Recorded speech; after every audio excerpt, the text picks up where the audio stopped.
Today we're going to talk about the manipulation that gurus use to get you to give them money. How many times now have you heard that if you just follow these simple steps, you will become a millionaire and you only have to work just a few hours a week? Yet when you follow that advice, you are in exactly the same place as you were last year. And the reason for this is gurus aren't actually selling success. They are selling shortcuts. And today I'm going to talk about how they exploit your desires, your pain points, your fears, all so that you buy whatever they're selling. And then I'll talk about what real success actually looks like. So number one on how gurus manipulate you, and you will see this everywhere. They will demonize any type of formal education, such as universities. They will say universities are a scam, education is a scam, the whole thing is, a scam, it's a complete waste of money.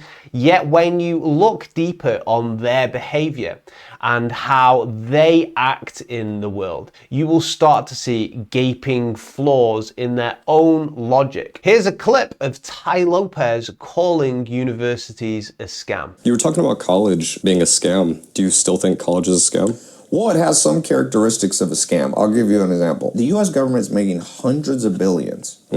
It's not a small number. Well, they're lending 100 billion, but it's billions. So number one, government, somebody else is making the money. That's kind of scam-like. Yeah. Not the people doing it. So number one, other people are making money. Where does that sound familiar, Tai?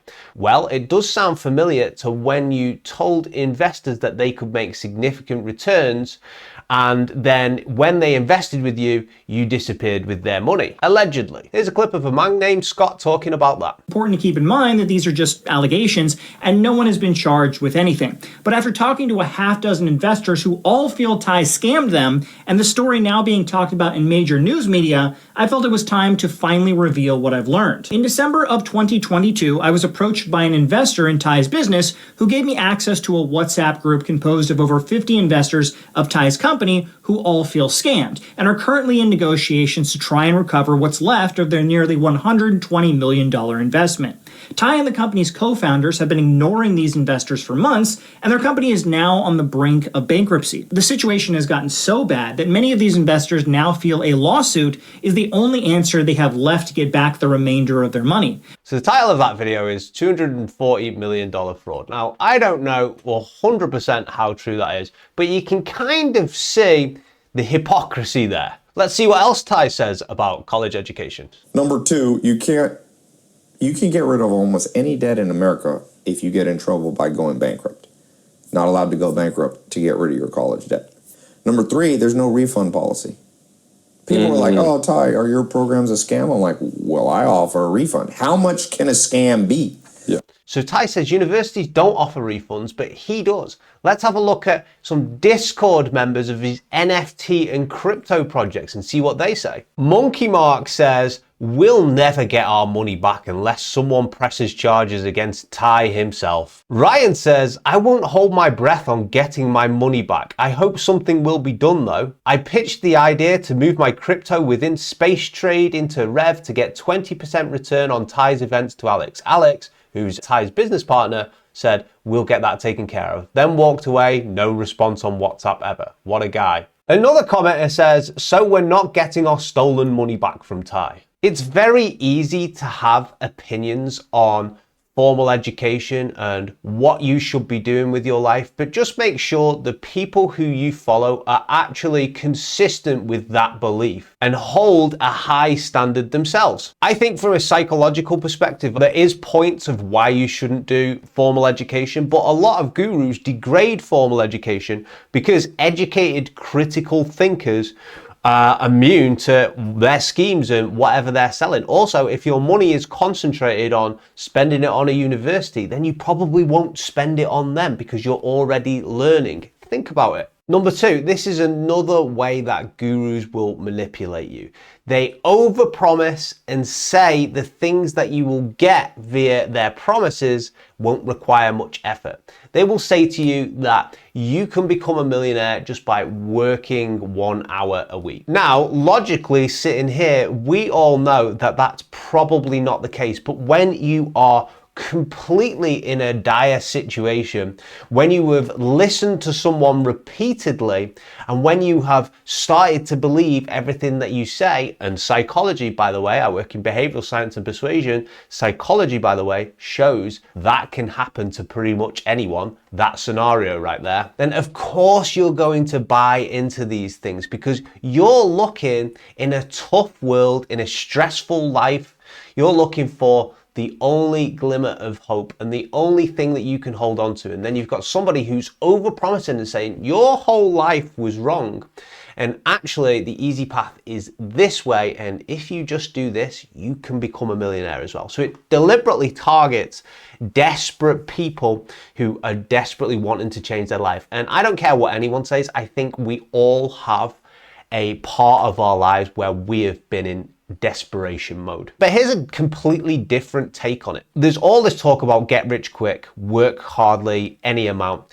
I think that if you are in a business that you truly love, you will love to work. You will find pleasure in actually working hard on things which you're passionate about, and you will naturally put in the hours because the topic interests you. Work is one of the most important things in our life. Unless you're a trust fund kid where you don't have to work or a lottery winner, you will generally find that there are higher levels of happiness associated with good work. Whether you are in a 9-to-5 job, by the way, gurus like to demean and degrade people who are in 9-to-5 jobs. There is absolutely no problem in you working a 9-to-5 job and doing something on the side, trying to build it up slowly, right? We're not all born to rich parents. Unfortunately, that is the common path of the average person. But they say these messages because they want you to, first of all, tell you that it's very easy to do something, because they want you to dislike the hard work. And when you dislike the hard work, you're going to be looking for shortcuts, and the shortcuts naturally, match their messages, what they're putting out of only working a few hours a week. Humans have a tendency to avoid pain at all costs, and they have a tendency to prioritize the quick, immediate things in the here and now over long-term solutions. So the quick, immediate things being the get-rich-quick scheme, and the long-term solutions is working hard, building up your foundation of expertise and knowledge so that you can actually build a sustainable, by the way, business in the future. That's something called the present bias, by the way, if you guys are interested in psychology. But they exploit that desire to avoid pain because it's built within us, and that can be used ethically in some cases, but when you're telling people that they can get rich quickly, that's not being used ethically. It's playing on the desperation of people, playing on their need to avoid the pain of that desperation as well, which is not good. Number 3 of how gurus manipulate you. Let's talk about credibility and authority as well. So gurus have this tendency, and you can spot them a mile away. They'll have this tendency to show you the private jets, the champagne, the constant lounging around by the poolside as they drive their 50 cars, and they've got their, beautiful watches on. And they do this strategy very deliberately because they know that it will trigger in you either envy of what they have, in which case you pay attention to them, or it will trigger in you desire to get what they have as well. So you will naturally follow them. Now, these are credibility markers. They're also expertise markers. Humans have it built into us. It's been done in many psychological experiments, been studied in evolutionary psychology. When we see these markers, these trappings of credibility, we have a tendency to view a person as an authority figure. It is a shortcut within our heads. But really, it's all surface level. It's designed to just trick you into thinking that they know what they're talking about. How you get real authority is actually mastering your craft, is learning everything you can about the subject which you are passionate about, which you are teaching other people about, which you are helping companies about. A few of you who've watched this channel for a while know that I love psychology. I've done everything in psychology. I've got a degree in psychology. I've studied it for years and years and years. I talk about it on a Saturday night to my friends. They know me as the person who really likes that and they find it interesting. And I continue to learn from people who are authorities in this space, not just internet gurus, but actual real level experts. You guys will have probably heard of this book here. This book is one of the original kind of founding books on persuasion. It's called Influence, the Psychology of Persuasion. It's by a guy called Robert Cialdini, who is a behavioral scientist. And he is basically the founder of persuasion. Now, I'm not going to listen to any internet guru about persuasion. I'm going to go and learn directly from him. This next clip of me is from a mastermind of where I'm speaking with Cialdini's CEO, his right-hand man, who knows unbelievable amounts about persuasion. And I'm asking him questions so he can solve them for me. And I'm brainstorming with him around some work that I'm trying to do so I can get direct answers from the world's leading expert. That then makes me a leading expert because I'm getting direct knowledge. It's not watered down. It's not repeated by people who don't know what they're talking about, but who are pretending to know what they're talking about. Let's take a look at the clip. Robert, you were first, sorry. Oh, thank you, Bas. Fantastic workshop, by the way. Really, really useful stuff. Thank you. Just my question, and it's very similar to Laura's. When I scroll on social media, you know, our organization, it has a lot of competing organizations. Everything is using curiosity now. And I'm wondering, is there some sort of hierarchy in terms of what people more find curious than other things? That's a great question. I do know, but it's a little bit older research. Facebook did it back then. What was the type of post, the header of a post that got most replies or most, well, interaction? But it requires some creativity because maybe your competitors are doing the same. But I think more about creativity, how you can combine curiosity with what I'm going to show you in a second, exceptional benefit, or reframing it with simple question might be very helpful. So let me do that. That's a clip there of me and Bas Wouters speaking together. And Bas Wouters is the CEO of Cialdini's Institute, right-hand man of Robert Cialdini. And because we could brainstorm something there, I went back to a charities campaign that I've been working with. And using the idea which we brainstormed together there, I managed to increase open rates by 200%, right? This charity helps a lot of people, so that's more people helped. And these guys obviously have a wealth of knowledge on this area, and I have a wealth of knowledge on this area as well because I can check with sources like that. And this is why I love behavioral science and persuasion, because it's actually research backed. It's backed by actual science. It's not just some guru out there telling you like, this should happen if you do this. And I didn't get expertise on a subject by just listening to some guru online. I'm deeply passionate about the subject. I spend thousands of hours every single year investigating certain things and studying it. And because of this, I've generated millions of dollars for various different brands because I can apply behavioral science and persuasion principles ethically to whatever they do. On the topic of ethics, this is something that really bothers me at the moment. The amount of people who I hear say,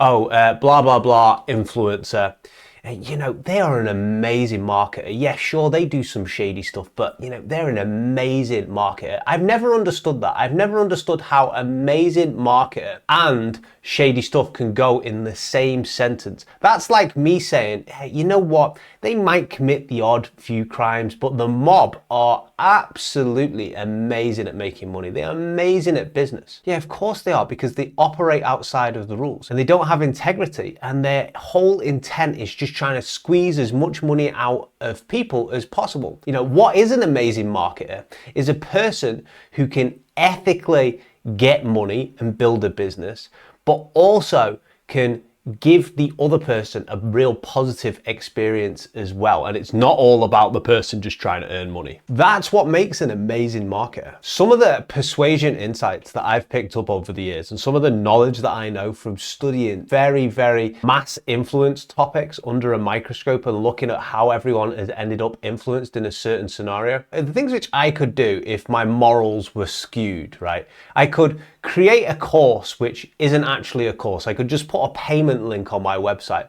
I could come up with some sort of emotionally compelling backstory about how I went from rags to riches and how I went through all this hardship, which by the way takes away from other people who have actually went through those things, but it would make you like me.